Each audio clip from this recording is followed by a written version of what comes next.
Hey Sagittarians, how y'all doing? Welcome. We're going to be taking a look at the first half of the general reading here. So in the meditation, I immediately saw a grasshopper. But the grasshopper was in a very dark room where there was no light. And so because of that, it was just in darkness, it just stayed completely still. But then I saw the sun come into the room and I saw it activated by the sun. Like literally the sun was an activating influence where it just suddenly was alive and was very mobile and happy and vocal. And it was really beautiful, sort of awakening feeling around that.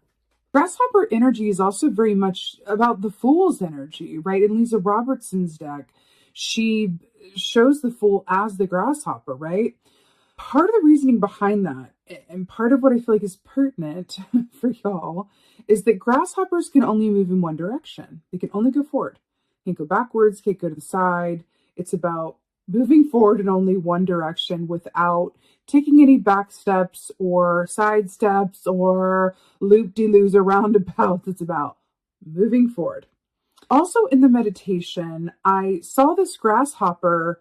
It's really interesting. Sort of jump and fly. And then I saw like a photo being taken of it suspended like mid-jump and mid-air. And then I saw the photo like after it was taken, it was black and white. And it said like, you know, time flies, as in like, this is a time to be remembered. I want to take that literally.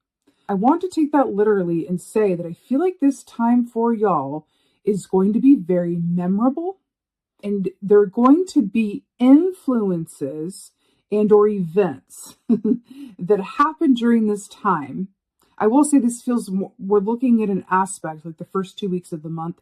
I feel like this is encompassing the whole month, but we're speaking to the aspect of the first couple weeks, right? Just to be clear, I do feel like this is larger than just like the next couple weeks, but we're going to be looking at the specifics of a larger influence, right? For the first 2 weeks.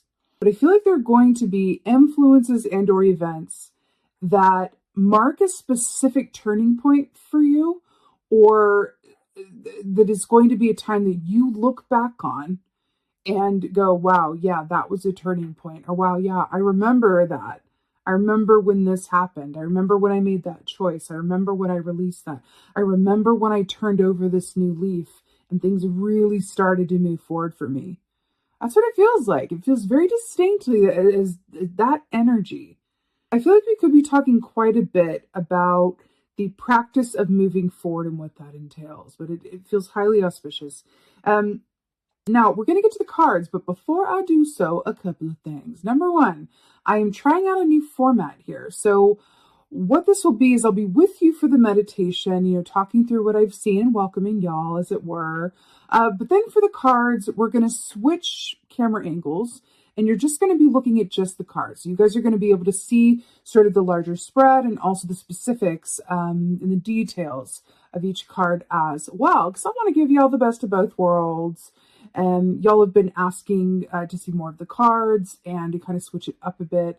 And so I would love to know what you guys think of that. Also, before we get started, Facebook group, I talk about it a lot. I will continue to. I would like you to join it. It's a safe, inclusive, uplifting space for spiritual people, metaphysically minded people, paranormal loving supernatural people to get together and just talk in a safe space, ask questions about intuitive development, about supernatural aspects, about astrology, about any and everything really within this realm. It's a really beautiful, supportive space. It really is. If I do say so myself, you know, the people that comprise this group that watch this channel that are, you know, share this energy with me are a really beautiful and supportive and grounded and magical group. And I would love you to be a part of it. The link to join is in the description box below. With that being said, let's take a look and see what your cards are for the first half of the roll. Hey Sagittarius, let's go ahead and take a look at your animal energy and tarot for the first half of the roll. Let's see what's going on for y'all. What's the animal energy for Sagittarius? First half of, okay. let's talk about the magnificence that is raccoon energy. Okay, so this equates to, the Six of Pentacles in the Tarot, which is about reciprocity and give and take and partnerships, right? But raccoon medicine is really, really special. And I feel like it's very underestimated as well, not appreciated nearly as much as it should be. The raccoon is very much about, and it's interesting because in the meditation, I had a feeling that we were going to be talking about ways to move forward. But the raccoon is very much about, as you might guess, what's underneath that mask? What are we hiding from? What is for us in the shadows versus the light? Now, what's really interesting is that I had seen the grasshopper in your meditation in a dark room and then activated by the sun. And then we had the raccoon coming up here, which is a, nocturnal animal. And then in a dark space, then we're talking about, bringing this aspects of what is in the dark or unknown or hidden into the light. So it's really interesting parallel how that's coming up for y'all here. Raccoon medicine is also about understanding the wealth of your own resources as well. A raccoon absolutely always has what they need because they are able to work with and be as adaptable and flexible as possible. And so that's why they're real survivors, right? Really impressive energy here. There's also an aspect too that speaks to the artist's voice or your particular voice and what you have to say and your unique self. This is allowing yourself to be seen, right? The raccoon comes up and says, how do you feel about allowing yourself to be seen in a more direct way, in a different way, on a larger stage? Are you allowing yourself to be seen as well as you could in your interpersonal relationships? Do you see yourself as well as you possibly could? I'm hearing the phrase mirror gazing. So mirror gazing is something that traditionally has been done for divination purposes. Look in the mirror and then, wait for, psychic impressions to appear or whatever have you. But mirror gazing can also be a really beautiful exercise in self-awareness. And I would even say a union of the self where you spend time in a space that you deem sacred, so a place that's outside of the noise and the distraction of the everyday, that's private, and you take time to really gaze in that mirror and be honest with yourself about what's there. Not what you wish were different, not with what's not there, but being honest. Even treating it as an objective exercise, right? And act as though you are, looking at yourself from another's perspective and be honest about what you see in that mirror. Right? Especially, and I'm speaking more to be more specific, like through the eyes. Look at your face through the eyes here, right? The part of the raccoon's mask here, and be honest about what's there. It can be a very revealing exercise, right? Because if eyes are the windows to the soul, which indeed, of course, they are, you can tell a lot by just looking yourself in your own eyes in the mirror and having reflected back to you not only what is, there for you privately and you allow yourself to see, but also how much you let others see, right? Of what is you. There's something very vulnerable about looking in the mirror, or there can be, right? Depending on what mask you are or not wearing, right? How much makeup do you have on? Which, no shade, I love makeups, but how much makeup do you have on? Does that serve to cover something or reveal something? What the masks that we wear and why we wear them and how to reveal what's underneath them in a way that feels not just organic, but empowering, right? And we're talking about the grasshopper moving forward and being activated by being in the light. Interesting indeed. Let's see what's going on, Sagittarius. Let's see what's going on. Oh, indeed. Oh, God. Look, at the bottom is the high priestess. She's looking in the mirror, y'all. Look at that. Looking in the mirror. Okay, so we got the Lovers here, which is really perfect. So first of all, remember how I said the raccoon equates to the Six of Pentacles, and then we have the number 6 major arcana key here in the Lovers, which is Gemini energy. Again, fascinating. Because we're talking about night and day, give and take, and back and forth, and being seen versus being hid.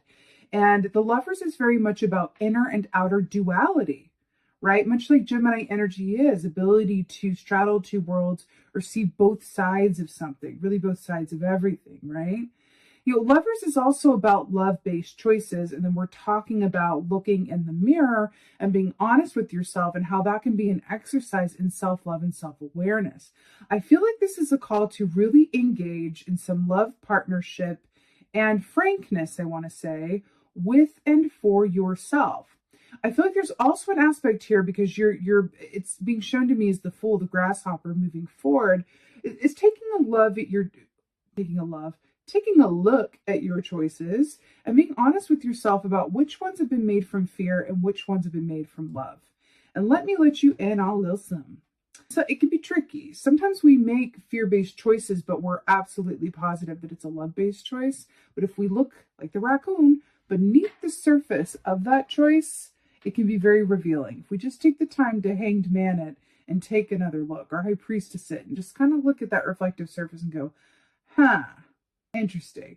And it's really it feels like it's for the purpose of information and illumination so that you can come to a more full awareness of who you are and what your potential is on the other side of, leaving one aspect or several aspects of yourself or your circumstances behind so that you can welcome a new state of being and experience with the full energy. Let's see what else is going on.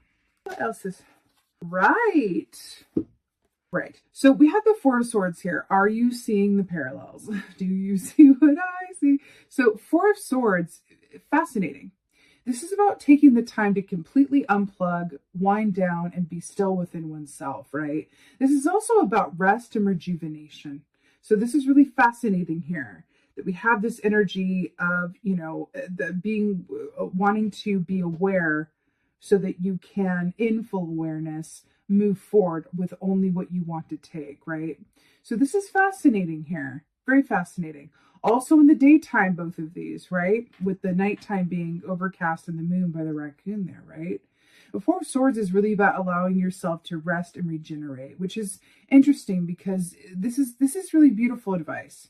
This is how we can engage our self-awareness in a really profound way, is through stillness. Answers lie in the stillness. Awareness comes through a still mind, right? And in this case, because remember the swords rule the realm of the mind, right? And in this case, I do feel like it's kind of a dual meaning of, it's an introspection, but you're also being asked to sort of be still with and for yourself physically as well, right? You can't really look in a mirror or in a reflective surface when you're running around, right? It's about being still, right? So it's interesting here, but it feels quite active at the same time. It's like you're doing this not to just unplug and go on vacation. You're doing this so that you can get clear and get clarity really on what lies on the other side of a greater sense of self-awareness. Interestingly enough, brilliant. So we got the Seven of Pentacles here. Now this is really good. So Seven of Pentacles is very much about the seeds that you've sown, right? It's about really getting yourself set up and ready for success so that when we get to the Eight of Pentacles after this, you can just get to work. And that is the key, where hard work and time match up with talent, right? And then things really move and groove and happen for us, right? But the Seven of Pentacles is a greater source of consideration and really thinking about the best way and the best time with which to move forward with something, right? But I do feel like there's an aspect, because this is about patience as well, right? Like a reverse Seven of Pentacles is impatience, right? But in the upright, this is very much about being patient and understanding that I'm hearing that, because I'm really drawn to like the painting of the red roses, like versus the white roses here. And then we have the raven, which is, I'm seeing Odin's two ravens, right? Which are Hugin and Munin, I think they're called, but it's thought and memory, right? So I'm getting called to that thought and memory with this raven here, with the way that this guy is, choosing which roses to paint and which ones to leave unpainted, right? And it's interesting, so we're talking about the dark and the light, and then we have roses that have literally been painted on, right, with that mask. Remember the makeup? And then we have roses that have been left to be as they are, unmasked, unpainted, uncovered in the light of day. I feel like there's an aspect here where you're being asked to consider in which ways you hide from yourself and which ways you hide from the world. Okay, let's get some clarifiers here. It's like, okay. But I do also want to take this a bit literally, because we're looking at the Four of Swords, which is about, you know, a slower pace. So I do feel like there's also an aspect of this that just says, like, you're going to get to where you're going in perfect timing. Just engage in the current energies as they are, and work with them as they are, as opposed to charging ahead without all the information that's available to you. Okay. The Lovers. Wow, 2 sevens. Okay, yep, brilliant. So we have 7 of Swords here. Remember, the swords rule the realm of the mind, right? Which is interesting, because I was hearing thought and memory with the raven here, with Odin's ravens. So 7 of Swords is very much about the behavior that we partake in that is not in our highest and best good. This is my self-sabotage key, right? Now, what's really interesting here? Do you see this person is like hiding in the shadows, and this is all lit up, this sword, and it's like the sword of truth. Like, this is the sword of truth. This is the realizations. This is the honesty. This is the vulnerability of looking in the mirror and being honest with thyself, right? And this person is literally trying to retreat to the shadows. There's like a shadow on this curtain here, right? Doesn't this person look like they are literally avoiding the light? Literally avoiding the truth? Literally avoiding this information here? It's interesting, because that with the Lovers as well, we're talking about inner and outer harmony and choices. We're talking about really considering which choices have you made from fear and which have you made from love. And then we have the self-sabotage key. You are really being invited with the given energy, should you choose to work with it, right? This is all up to you. Again, love-based choices in love, the Lovers. This is all down to you. You can feel this energy and go, you know what? I'm not there. I'm not quite there. I'm not feeling it. I'm going to just not do that and go over here and just engage with another energy. But this is the potential of what you have to work with the energy as it is. And you are being asked to consider your choices up to this point and be honest with yourself about why you made them, and then how perhaps they were a disservice to you. I feel like there's also an aspect too that is directly related to hiding, dishonesty, not allowing yourself to be seen. This could either be other people in your atmosphere who they were dishonest or weren't in their integrity, and you didn't want to see it, or just weren't able to for any given, reason. I'm hearing for a group of you guys, there could be sort of a coming around to, or a feeling that the people who you used to be close to or feel very connected to, or feel like you had a lot of the same things in common, you may be starting to see things differently or feeling differently. And I'm really hearing that that's okay. There's something about you that is shifting and growing and emerging into a new place. And not everything is forever. Actually, nothing is forever. But I'm hearing that, it's that friends for a season or a reason. And that could be about literal friendships. It could be about the job that you're in. It could be about a pattern or something. I'm hearing like a ritual or a habit that you do with yourself or for yourself that could be shifting as well. You're really being asked the question, what serves you and what doesn't? I feel like the Six of Pentacles energies is really about you and how you give and take with and for yourself, right? Okay, guys, that is really, you're seeing this, right? These cards are like flipped like the wrong, actually, these are okay. Look, there's one card that is weird. There's one card that's flipped up the wrong way, and look at what it is. It's Six of Pentacles. So I'm going to take it. That's really weird. That is really, I mean, it's weird, but it's not weird type deal. It's like, hold on, let me just make sure these are, I need everything to be like, okay. It's so weird. Like, those were, there's like one on the top here. Okay. Six of Pentacles to clarify the Four of Swords. So we've been talking about this.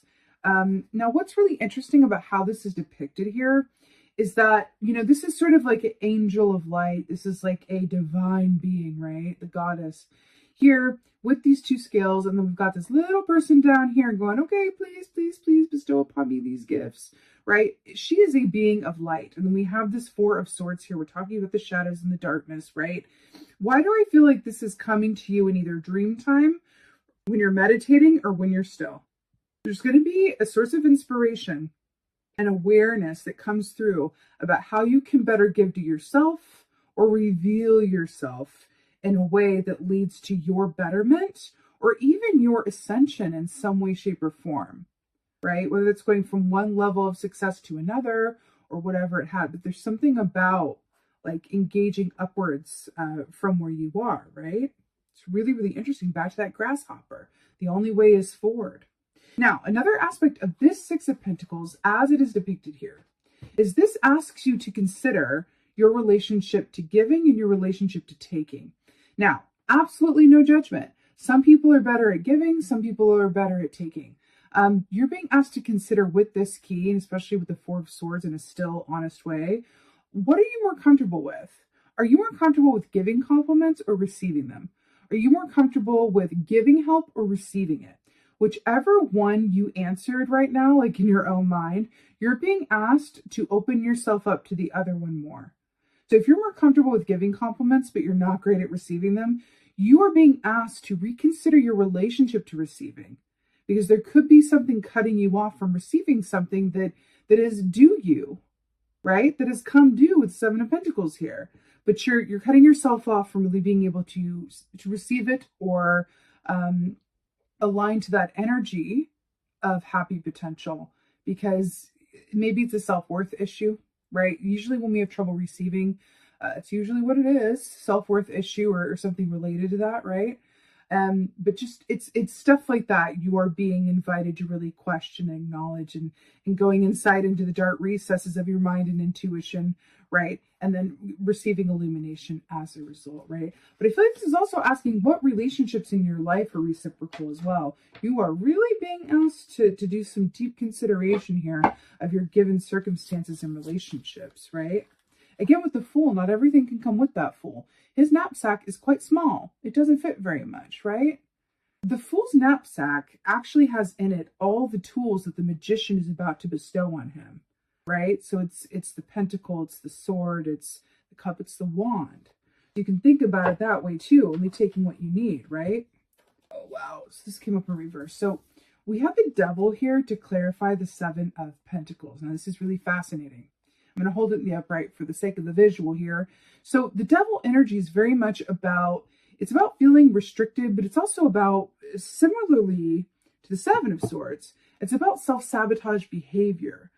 Behaviors or relationships that we partake in that keep us at a lower energy level or lower energetic vibration and are really restricting us. This also represents fear. Which roses are uncovered, which ones are painted, and then we have fear, and then these, I was going to say bird cages, but they're very clearly human cages up here, right? I want to ask you, how are you holding yourself back and why? What are you afraid of, but that you secretly think, God, what if I did that? Or what if I could do that, right? I really want to be this, but I'm afraid that that's not possible. It's not probable, right? Or I really want to accomplish this, or I really want to stop doing this to myself, but I can't see a way to do it. It's stuff like that you're really being asked to look at, because I feel like with this grasshopper, with this Fool, I can see this hand like reaching out as an invitation to step into a new cycle that is only going to be available to you on the other side of asking yourself these questions, allowing these realizations to come forward, and you removing some sort of mask, honey. That's what it is. Remember, activated by the light, right?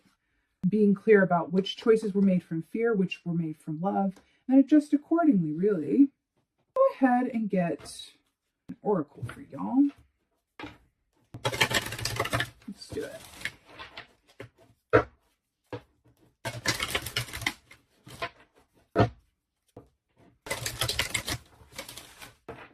All right. Oracle for Sagittarius. Oh, my stars, look at this. You see that? The resting tree, patience, stillness. Is this not literally someone like resting on a tree? And then you have this guy, the patience key by a tree. Good Lord.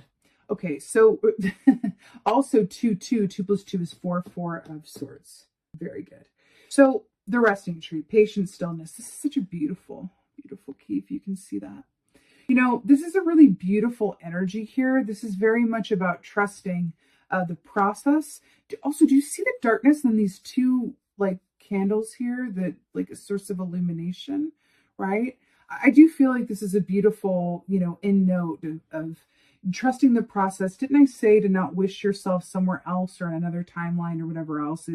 It's really about trusting that the questions that you're asking, the work that you're doing, the work that you're engaging in, whether it be self-work or otherwise, or soul purpose work or whatever have you, all of these questions, all of these tasks, all of these opportunities, right?